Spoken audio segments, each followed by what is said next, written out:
हमारे चैनल को सब्सक्राइब करें और बेल आइकन दबाएं। मैं हूं दयानंद शेट्टी और आप मुझे इंस्पेक्टर दया के नाम से जानते हैं।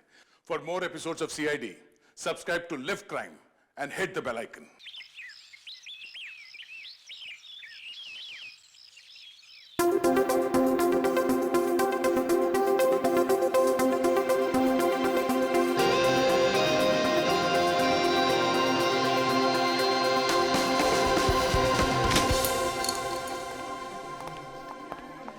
चलिए, फिनिश्ड आपका कॉन्सेप्ट। ठीक है, मेरी वसीयत पे ऑटोग्राफ लेने आया। ये आपकी वसीयत नहीं, ये मेरा फ्रस्ट्रेशन है।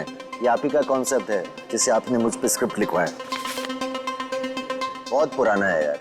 पुराना कहाँ है?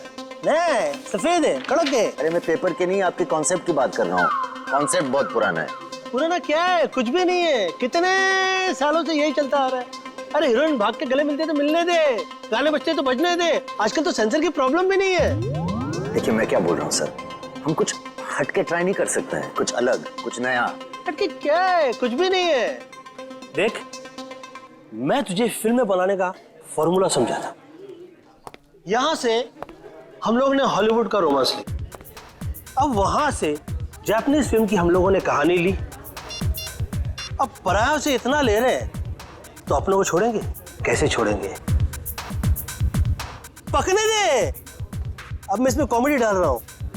ये कॉमेडी, ये कॉमेडी, ये कॉमेडी। एनीवे, देखिए सर, मैं बहुत डिप्रेस्ड हूँ। मेरा अभी अभी ब्रेकअप हुआ है, मेरा दिल टूटा हुआ है। मैं आपकी कॉमेडी फिल्म नहीं लिख सकता हूँ। तो दिल टूटा है ना, पेन कहाँ टूटा है? मैं तुझे आइडिया देता हूँ। एक विलन वहां से चल के यहां आके और एग्रीमेंट पे साइन करने के लिए कहता है। सामने वाली पार्टी तैयार नहीं।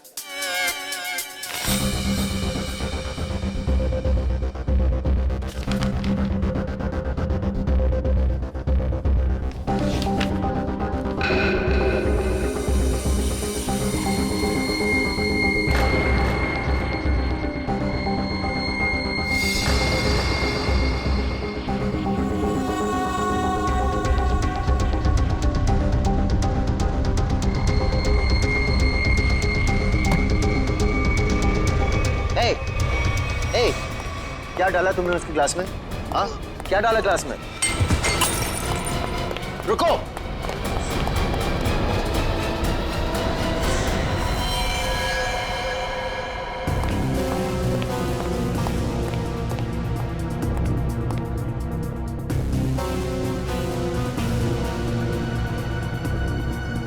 ये तो उस आदमी ने इसे मारा है। मैंने अपने आंखों से देखा। उसने इसके ग्लास में जहर डाला था। तो क्या करे? निकले? ऐसी सिचुएशन में सब एक ही काम करते हैं, CID को बुलाता है।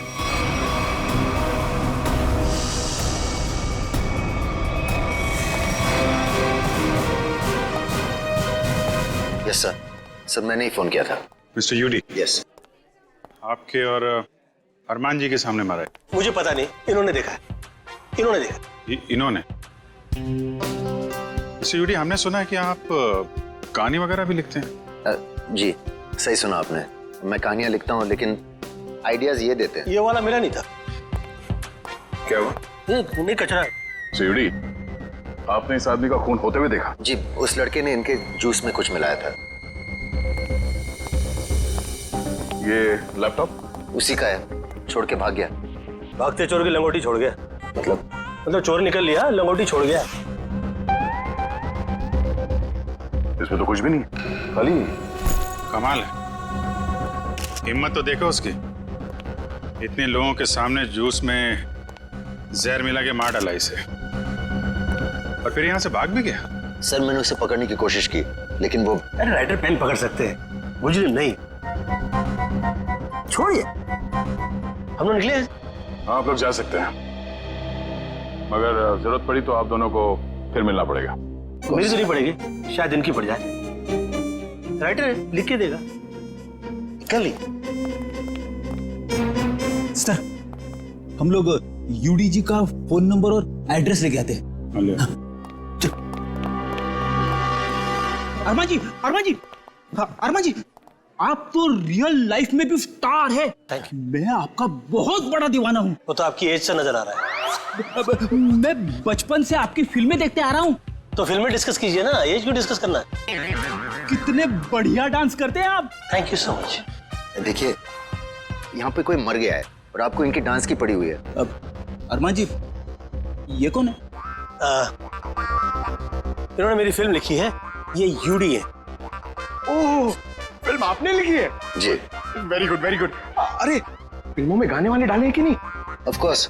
मुझे बहुत सारे गाने चाहिए। सर का डांस हमें बहुत पसंद है सर। हाँ, अरमान जी, अगर आपको क्राइम फिल्म में किसी जांबाज पुलिस ऑफिसर की जरूरत पड़ेगी ना, तो मुझे बुला लेना। मुझे अच्छा डांस करना भी आता है। दिखाओ दिखाओ। जो देखा ना वो काफी है। हम निकले। अरे कहाँ जा रहे हैं आप? अरमान जी, वैसे आप यहाँ क्यों आए थे? हम लोग की फिल्म हैप्पी एंडिंग के प्रमोशन के लिए आए थे, जो कि 21 नवंबर को रिलीज हो रही है। सुपर हिट फिल्म है, कॉमेडी है, धमाल है, बेमिसाल है। अपने परिवार के साथ देखना जरूर देखूंगा। मैं अपनी वाइफ को साथ में लेके जाऊंगा और स्क्रीन के सामने डांस भी करूंगा। आप सीआईडी है ना? हाँ, आपको कोई शक है क्या? नहीं, हमारी तरफ से आप सबको शुक्रिया। आपकी वजह से हम सब सेफ हैं। वो तो है। निकले। चलें? आपका फोन नंबर और एड्रेस चाहिए था। This is my card. Best luck for your film. Thank you so much. Best luck sir. Thank you so much. कर लिए।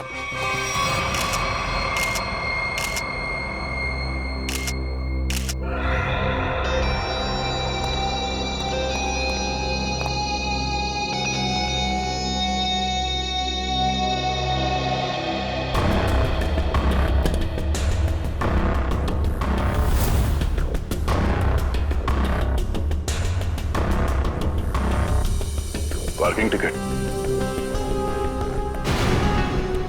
प्रतीक, ये आदमी यहाँ होटल में ठहरा था या कहीं बाहर से आया?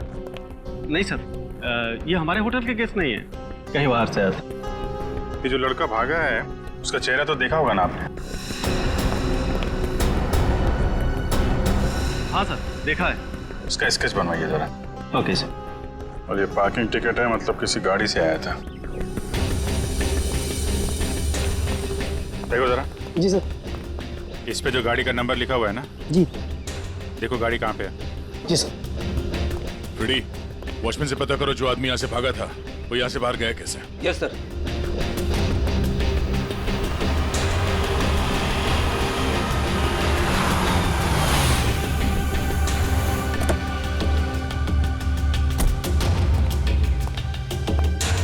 मिस्टर प्रतीक को तुम लाए थे? जी सर। कहाँ से आया था वो? होटल क्राउन रूट से। खार में है साहब।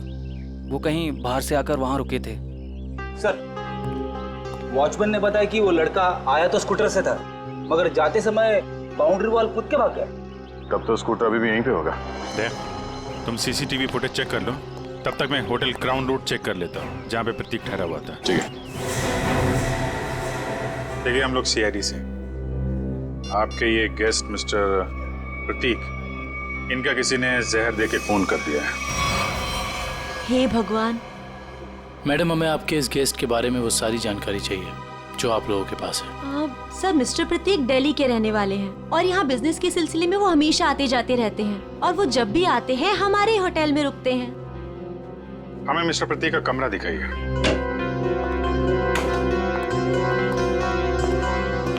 कमरा चेक कर लो जरा।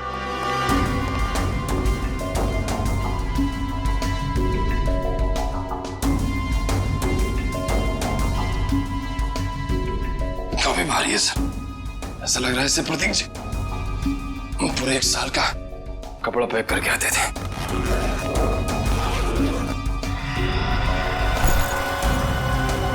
बैग तो खाली है।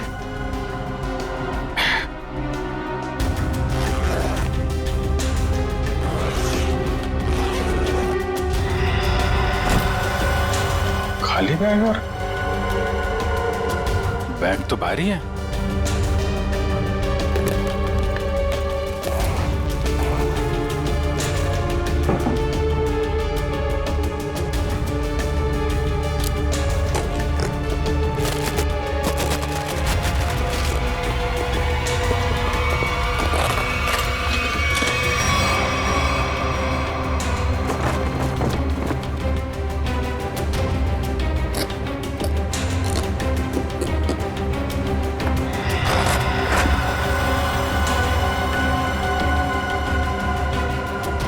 बैग में पैसे छुपा के रखा है। ये प्रतीक आदमी तो गड़बड़ है। कौन कौन आता था इससे मिलने के लिए? एक लड़की इनसे हमेशा मिलने के लिए आती थी और ये दोनों घंटों बैठकर बातें किया करते थे। प्रतीक जीतू से डांटा भी करते थे और वो लड़की कल भी इनसे मिलने के लिए आई थी। कौन है वो लड़की? सर, अवंतिका। अवंतिका?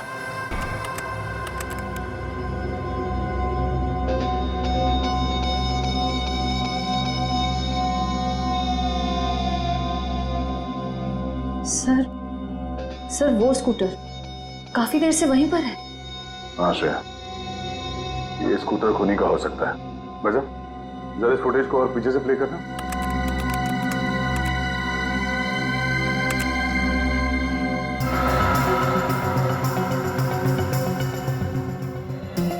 सर, यही वो आदमी। जरा पॉज करो।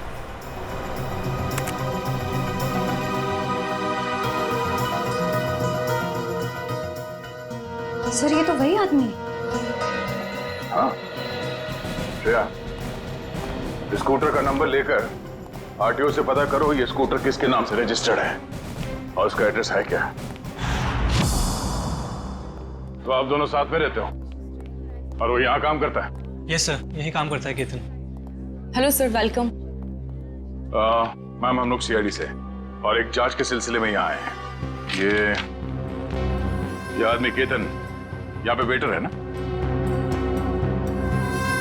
हाँ सर, ये तो केतन ही है। इस केतन ने एक आदमी को जहर देके मार डाला और अब फरार है। इसी की तलाश में हम लोग यहाँ पर आए हैं। लेकिन सर, ये तो काम छोड़कर जा चुका है यहाँ से। पर केतन किसी का खून नहीं कर सकता। एक मिनट, वो कुछ दिन पहले काम छोड़ चुका है? हाँ मैम, ये एक दिन ड्यूटी के बीच में से ही चला गया था और फिर लौटकर आज तक नहीं आया। कहाँ चला गया वो? सर, एक लड़की थी, मतलब शायद है, उसके साथ गया था वो। कौन लड़की? सर, एक कस्टमर थी हमारी। करीब 1 महीने पहले से उसने हमारे कॉफी शॉप में आना शुरू किया था। वो रोज आती थी।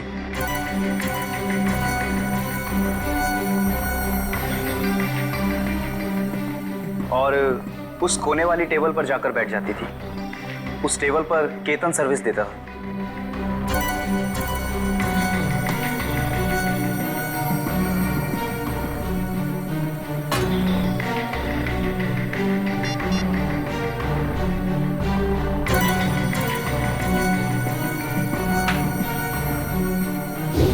सर, केतन ने उसका नाम भी बताया था हमको। क्या नाम बताया था लड़की का? सर, अवंतिका। अवंतिका? श्रेया, यही नाम था ना उस लड़की का भी जो 1-2 दिन पहले प्रतीक से मिली थी? हाँ सर। फिर क्या हुआ? लेकिन अजीब बात यह थी कि वो लड़की एक दिन आदमी से मिलती थी और दूसरे दिन एक औरत से। दोनों से अलग अलग घंटों बातें करती थी, मगर कभी भी दोनों से एक साथ नहीं मिली वो। उन तीनों ने अचानक ही आना बंद कर दिया। अवंतिका की राह देखते देखते केतन निराश हो गया। किसी काम में उसका मन ही नहीं लगता। Ketan, what's wrong with you? तुम्हें हो क्या गया अचानक? तुम ना ही तो पहले की तरह सर्विस देते हो और ना ही ऑर्डर ठीक से लेते हो। और तो और तुम उस टेबल पर लोगों को बैठने से मना क्यों करते हो? Sorry ma'am. देखो, सॉरी वॉरी यहाँ नहीं चलेगा। तुम्हें काम करना है तो ठीक से करो, वरना छुट्टी लो।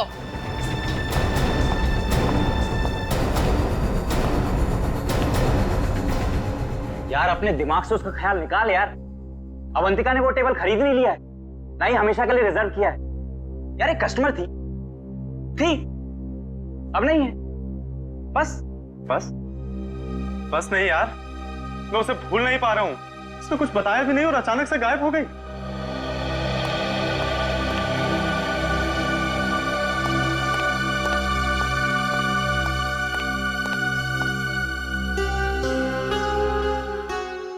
और सर, तभी कैफे के बाहर कोई आया और केतन उसे देख के तुरंत बाहर चला गया। क्या हालत क्या बना रखी है तुमने? शायद वो अवंतिका ही थी, शॉल से अपना चेहरा छुपाए हुए। और केतन सब कुछ छोड़कर उसके पीछे भाग गया।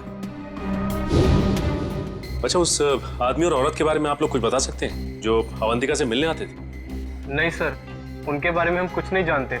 देखिए, हमें इस कॉफी शॉप के अंदर की बाहर की सारी सीसीटीवी फुटेज चाहिए जब से अवंतिका यहाँ आती थी। श्योर मैम, मैं अरेंज करवाती हूँ।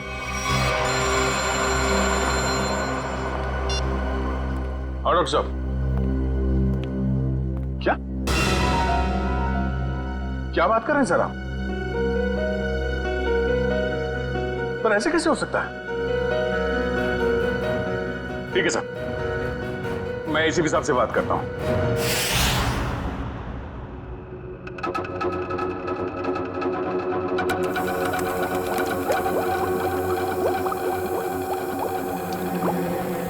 अरे आप ये क्या कह रहे हैं डॉक्टर साहब? हमारी जांच गलत दिशा में चल रही है। बिल्कुल गलत दिशा में चल रही है। आप लोगों का मानना है कि प्रतीक ने जूस पिया और मर गया। हाँ? वेल, जो देखा गया और जो सुना गया वो पूरा सच नहीं है। प्रतीक ने जो जूस पिया था उसका केमिकल टेस्ट करने के बाद हमें यह पता चला कि उसमें कोई जहर नहीं था बल्कि एक ड्रग था। ड्रग? हाँ, लेकिन प्रतीक ने जूस पिया और जूस पीते ही मर गया ना वो। यही तो सबसे ज्यादा चौंकाने वाली बात है अभिजीत। इस ड्रग की वजह से किसी इंसान को कुछ वक्त के लिए पैरालिसिस तो हो सकता है, उसे लकवा तो मार सकता है, लेकिन कोई मर नहीं सकता है। तो फिर इसकी मौत हुई कैसे? अभिजीत, प्रतीक का खून प्रतीक के खून नहीं किया। लो, फिर शुरू हो गए पहली पे पहली। अरे साफ साफ बताइए ना सर। साफ साफ बताता हूं, आओ मेरे साथ, आओ।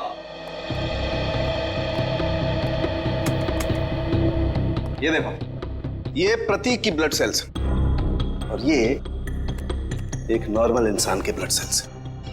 दोनों में फर्क है और फर्क ये है कि प्रतीक को थैलेसीमिया है।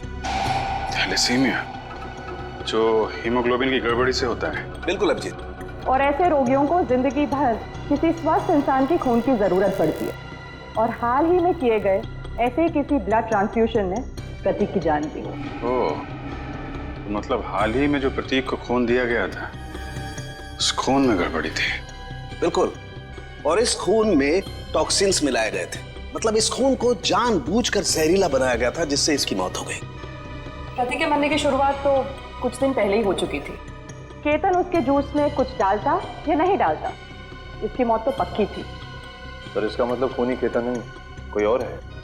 हाँ, लेकिन केतन ने भी तो इसे पैरालाइज करने की कोशिश की थी।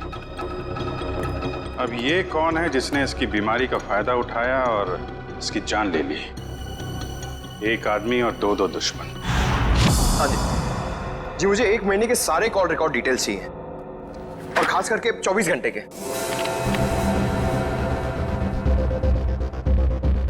केतन का फोन आखिरी बार जामवार में ट्रेस हुआ था सर। जामवार? तो ये केतन मुंबई से बाहर निकल चुका है? हाँ सर, और सर उसके कॉल रिकॉर्ड्स। सर ये देखिए, सबसे पहले उसने अपने कॉफी शॉप वाले दोस्त ऋषभ को फोन किया, उसके बाद अवंतिका को, मगर अवंतिका का फोन ऑफ आ रहा था। और फिर सर उसने महाराष्ट्र के जामवार में किसी मनन को फोन किया। मनन? अभिजीत, मतलब इस केतन को जामवार से उठाना पड़ेगा, वही बताएगा अवंतिका कहाँ छुप कर बैठी है। और फिर ये भी पता लगाना चाहिए इन दोनों का क्या संबंध है उस कॉफी शॉप वाले औरत और आदमी के साथ।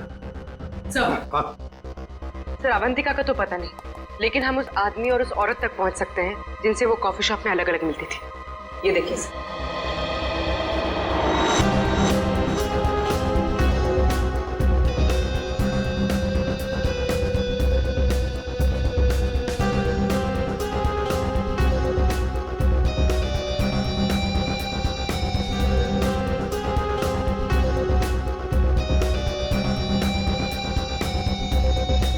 ये लोग तो काफी अमीर दिखते हैं सर, फिर भी यहाँ आने के लिए अपनी कार की बजाय टैक्सी का इस्तेमाल किया है। वही तो अभिजीत, एक टैक्सी के नंबर प्लेट से उनके ड्राइवर्स का पता चल जाएगा और ये ड्राइवर्स हमें बताएंगे इस अमीर आदमी और औरत के बारे में।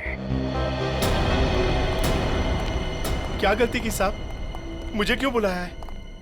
देखो, तुम लोगों से कोई गलती वलती नहीं हुई, कोई भी गलती नहीं हुई। बस हम सिर्फ कुछ जानना चाहते हैं।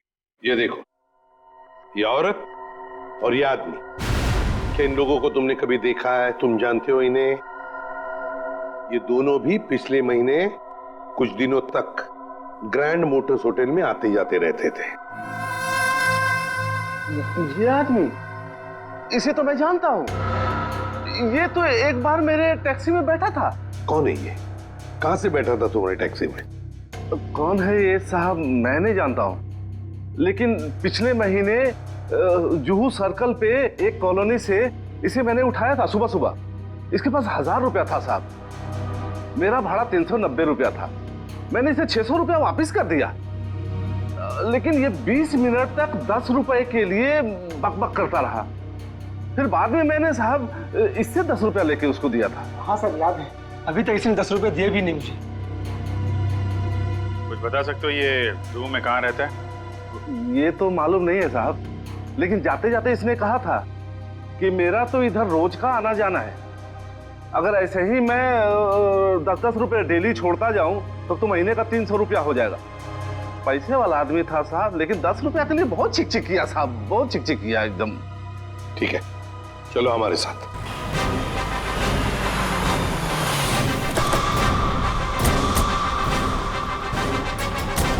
कहाँ पे?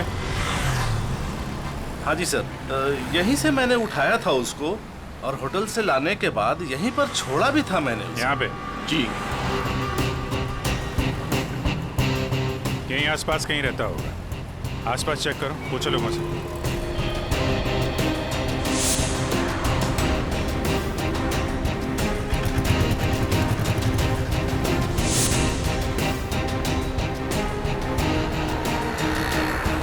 अरे भाई साहब, जरा देखना इस आदमी को पहचानते हैं क्या आप? अरे साहब, अभी हमें 5 गाड़ियां और धोना, मेरे पास बिल्कुल टाइम नहीं है। अरे यार, थोड़ा टाइम निकालो ना काम से, लोगों की मदद भी क्या करो भाई। ठीक है साहब, लाइए दिखाइए फोटो। ये देख। अरे ये तो अपने निरंजन साहब हैं। निरंजन साहब? हाँ साहब, ये यहीं तो रहते हैं, वो सामने वाले दूसरे बंगले में, बंगला नंबर 707। और हाँ साहब, इनकी तीनों गाड़ियां रोजाना मैं ही धोता हूँ। अच्छा, थैंक यू वेरी मच। 707 ना? जी हाँ, 707। Thank you.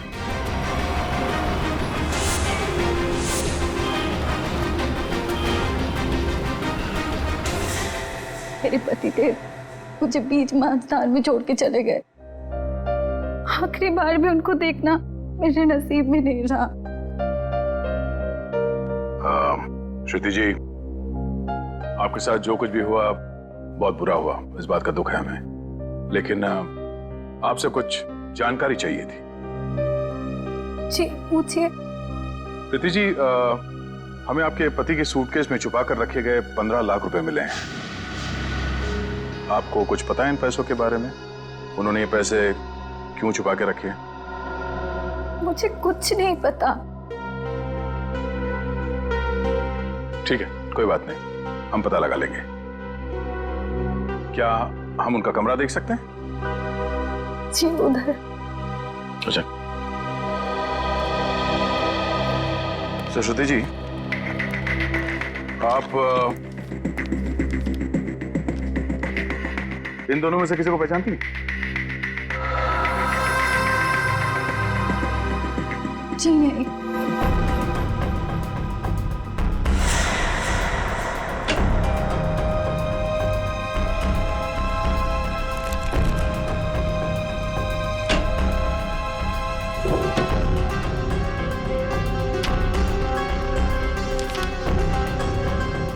ये प्रतीक ऐसा क्या काम करता था कि अलग अलग अकाउंट से इतने सारे पैसे आए हैं यहाँ पे?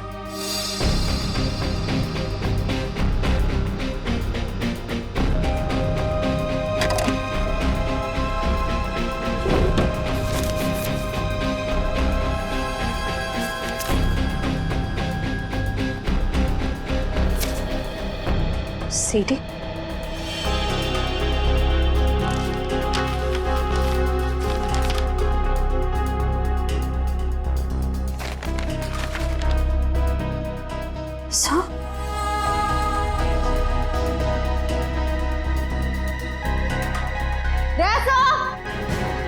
आशा,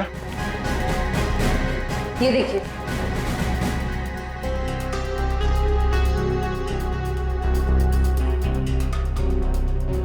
बच्चों की तस्वीरें, पैसों के आंकड़े। प्रतीक करता क्या था? सचिन एक काम करो, ये सब मुंबई भेज दो ब्यूरो में। श्रुति जी, आपसे एक और सवाल करनी थी। क्या आपको ये बात मालूम थी कि आपके पति को थैलेसीमिया नाम की बीमारी थी? जी हाँ। और इस बीमारी के पेशेंट को कुछ दिनों में अपना खून बदलना पड़ता है। तो आखिरी बार आपके पति ने कौन से हॉस्पिटल में अपना खून बदला था? यही दिल्ली में सिटी हॉस्पिटल। ओह, सिटी हॉस्पिटल। मिस्टर निरंजन, आप ये पूछें कि हम लोग कौन हैं और यहाँ किस लिए आए हैं, तो आपको बता दें कि हम लोग सीआईडी से हैं और आपसे कुछ पूछताछ करने आए हैं। सीआईडी? लेकिन मुझसे क्या जाना है आपको? कौन है निरंजन? विशाखा, ये लोग सीआईडी से हैं और लगता है हमारे बारे में काफी कुछ जानते हैं। जी हाँ, और अब ये जानना चाहते हैं कि ग्रैंड मोटर्स के कॉफी शॉप में आप दोनों अवंतिका से मिलने अलग अलग जाते थे और यहाँ एक साथ दिख रहे हैं, क्या मज रहा है? माफ कीजिएगा सर, लेकिन हम बाहर किसी से अलग अलग मिल लिए तो उसमें ऐसा कौन सा पहाड़ टूट गया कि सीआईडी हमारे घर तक पहुंच गई? किसी से नहीं, अवंतिका से। हमेशा कह कि दिल्ली के एक बिजनेसमैन मिस्टर प्रतीक के खून में उसका हाथ है। नहीं नहीं, अवंतिका कभी ऐसा नहीं कर सकती। बहुत विश्वास है आपको अवंतिका पे? आखिर वो हमारी बेटी है। आप दोनों पति पत्नी हैं? जी, वो दरअसल मेरी और निरंजन की अनबन होने के बाद हम दोनों अलग रहने लगे थे, तो अवंतिका हमें साथ लाने के लिए ही कॉफी शॉप में लेके आती थी। अभी कहाँ है अवंतिका? जी, वो घर पर ही है, लेकिन आप लोगों की कुछ मदद नहीं कर सकती। हमें अवंतिका से मिलना है। आइए।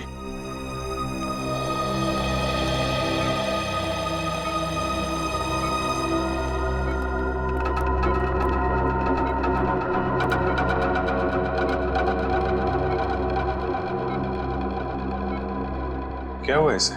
सीढ़ियों से गिर गई थी, सिर में चोट लगी है, तब से कोमा में है। डॉक्टर्स ने कहा है कि कुछ महीनों में इसे होश आ जाएगा, इसीलिए इसे हम घर ले आए और घर से ही सारा ट्रीटमेंट चला रहे हैं। नर्स मिशा इसकी देखभाल के लिए पूरे दिन घर पर ही रहती है। मिशा, कैसी हालत है अवंतिका की? सर, अभी तो कुछ कह ही नहीं सकते कि इन्हें कब होश आएगा। अब तो अवंतिका में सिर्फ जान बची है, मगर शरीर और दिमाग पूरी तरह नाकाम है। अब इस केतन को ढूंढना ही पड़ेगा।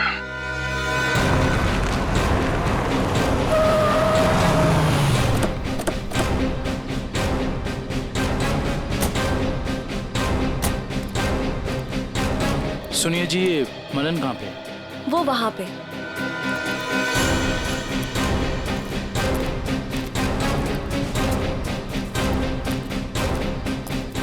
ये मनन। हाँ जी, आप कौन? जरा केतन को बुलाओ, से मिलना है। कौन केतन? यहाँ कोई केतन नहीं रहता। देखो, केतन ने तुम्हें आखिरी फोन किया था, इसलिए तुम्हारे तक पहुंचे हैं। अब अगर झूठ बोलोगे तो तुम्हें भी साथ में ले जाएंगे। कहाँ ले जाएंगे? वहीं जहाँ बिगड़े हुए लोग ठीक किए जाते हैं, मुजरिमों की मरम्मत की जाती है। अगर केतन यहाँ पे निकला तो उसको छुपाने के गुनाह में तुम्हारी भी मरम्मत हो जाएगी, समझे तुम? नहीं नहीं साहब, ऐसा मत कीजिए। वो अंदर छुपा है, उसके चक्कर में मैं नहीं फंसना चाहता।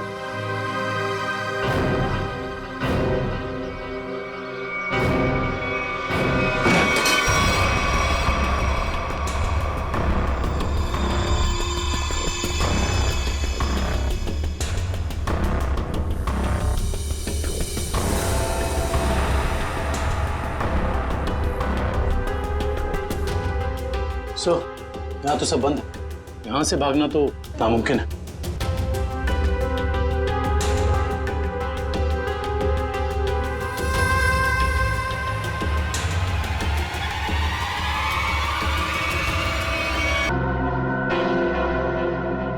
तो अवंतिका ने कहा और तुमने कर दिया। एक लड़की के प्यार में इतने अंधे हो गए थे? साहब, अवंतिका को बहुत बुरी तरह मारा था प्रतीक ने। मुझसे उसका दुख देखा नहीं गया, इसलिए उसकी मदद करने का फैसला कर लिया साहब। और नौकरी की परवाह किए बिना उसके साथ निकल गया साहब। देखो केतन, मुझे पता है कि तुम मुझे बहुत पसंद करते हो, पर इस वक्त मैं बहुत अकेले हूँ और सिर्फ तुम ही मेरी मदद कर सकते हो। प्लीज मना मत करना। प्लीज आप रोइए मत, मुझे बताइए क्या कर सकता हूँ मैं आपके लिए। एक आदमी है प्रतीक, मुझे उसके चंगुल से बचा लो, वरना तुम इस अवंतिका को हमेशा के लिए खो दोगे। मैं आपको कुछ नहीं होने दूंगा। ये रहे मेरे पापा के जायदाद के कागजात, इसे प्रतीक को दे देना और इसे भी। जब प्रतीक जूस पीते नीचे गिर पड़ा तो मुझे लगा अवंतिका ने मेरे हाथों से जहर दिलवाकर मरवा दिया साहब। मैं डर गया साहब, मैं डर के वहां से भाग गया साहब। उसके बाद अवंतिका ने कभी मेरा फोन नहीं उठाया साहब, नहीं मुझे कभी फोन किया। अवंतिका ने धोखा दिया साहब मुझे।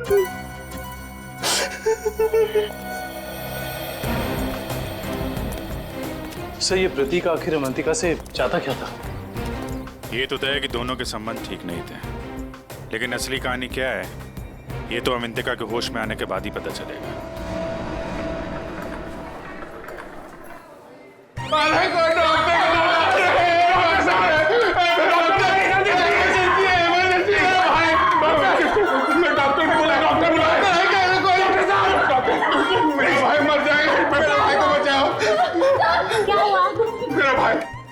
प्रतीक भैया वो मर जाएंगे, उसे बचा लीजिए, डॉक्टर को बुलाइए प्लीज प्लीज। मेरा भाई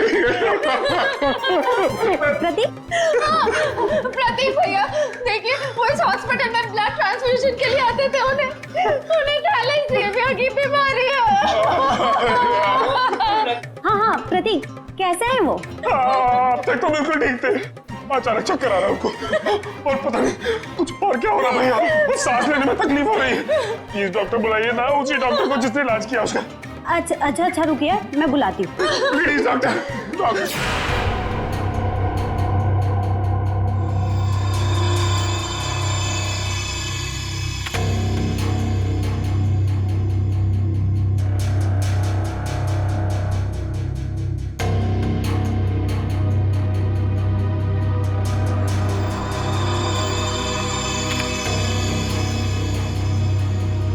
प्रतीक ने इन बच्चों की फोटो काफी संभाल के रखी थी।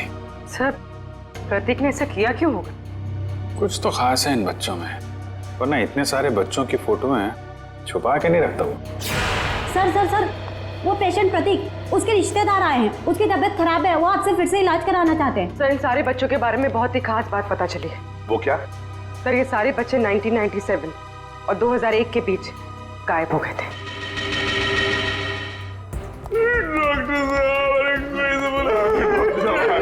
जी, कहाँ है प्रतीक? मैंने उसका इलाज किया था। अरे डॉक्टर साहब, आपने मेरे भैया प्रतीक का ब्लड ट्रांसफ्यूजन किया था? जी। अरे डॉक्टर साहब, मरीज है कहाँ? तो तूने मारा प्रतीक को? हाँ?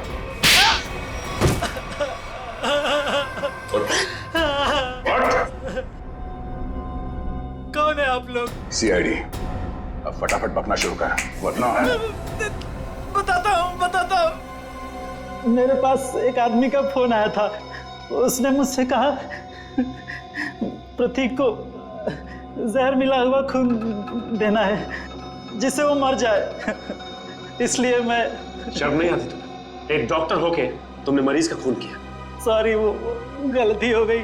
उस आदमी ने कहा था कि मिशा नाम की औरत आएगी और इस काम के बदले अच्छा खासा रकम देगी, तो मैं लालच में आ गया। ओह मिशा। नर्स मिशा इसकी देखभाल के लिए पूरे दिन घर पर ही रहती है।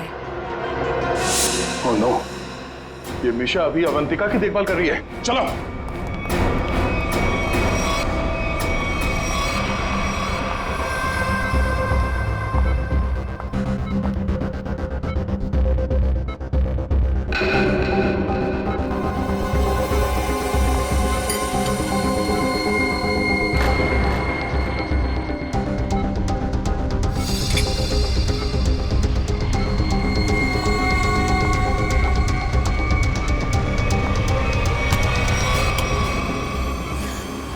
है तुम्हारा असली रूप। एक ऐसी लड़की को मारना चाहती हो जो बेचारी कोमा में है। ये क्या कर रहे हैं आप? मैं तो बस विटामिन का इंजेक्शन दे रही थी। विटामिन का इंजेक्शन है? आप भी काफी कमजोर दिख रही हैं। इनको लगा दो विटामिन का इंजेक्शन। निखिल जरा हेल्प करो। जरा चल और दे। नहीं नहीं मुझे इंजेक्शन मत दो। नहीं छोड़ो मुझे। विटामिन का एक नहीं इसमें जहर है। छोड़ो मुझे। जहर है इसमें। सीआईडी इतनी रात को मेरे घर में? अरे ये देखिए ना, ये मिशा आपकी बेटी अवंतिका को जहर का इंजेक्शन लगा के मारना चाहती है।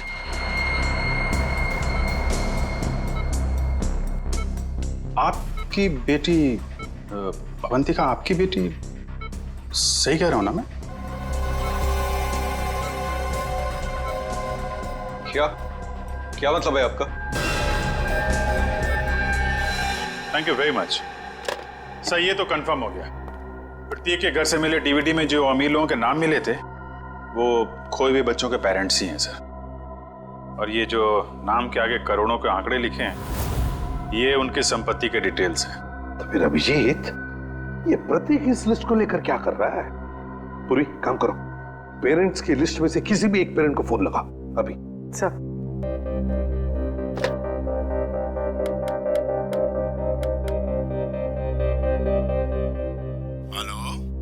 Hello mister Kumar.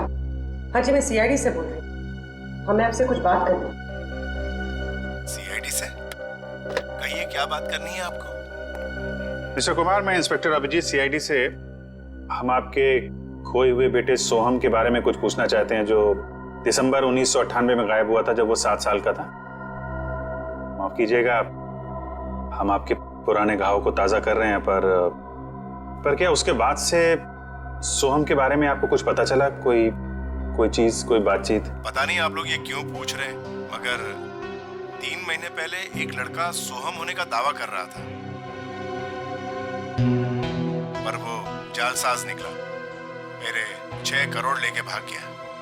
My God! Mister Kumar आप परेशान मत होइए, हम इसकी जांच करेंगे और आपसे जल्दी कांटेक्ट करेंगे।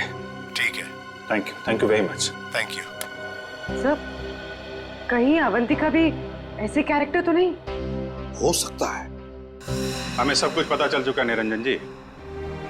जिन अमीर परिवारों के बच्चे बचपन में खो जाते थे, ये प्रतीक अपने आदमी वहां भेजता था उनके खोए हुए बच्चे बना के, ताकि पैसे कमा सके। उसके घर से हमें आपका नाम मिला है। आपकी बेटी अवंतिका 9 साल की उम्र में खो गई थी, उसके बाद कभी नहीं मिली। ठीक कह रहा हूं मैं? हाँ, मुझे शुरू से मालूम था कि लड़की मेरी अवंतिका नहीं बल्कि रीता है, लेकिन इसे झुटलाने का कोई सबूत नहीं मिल रहा था मुझे।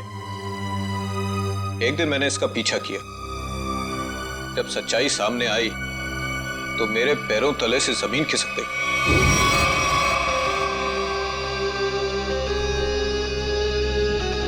पागल हो गई हो तुम? अरे ये हमारा बिजनेस है रीता।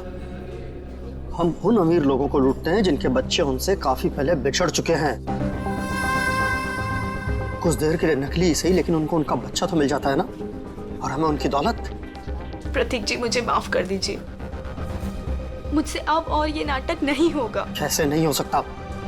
55 करोड़ रुपए का प्लान है। इस तरह अगर तुम बीच में छोड़ के चली गई तो अरे किए कराए पर पानी फिर जाएगा।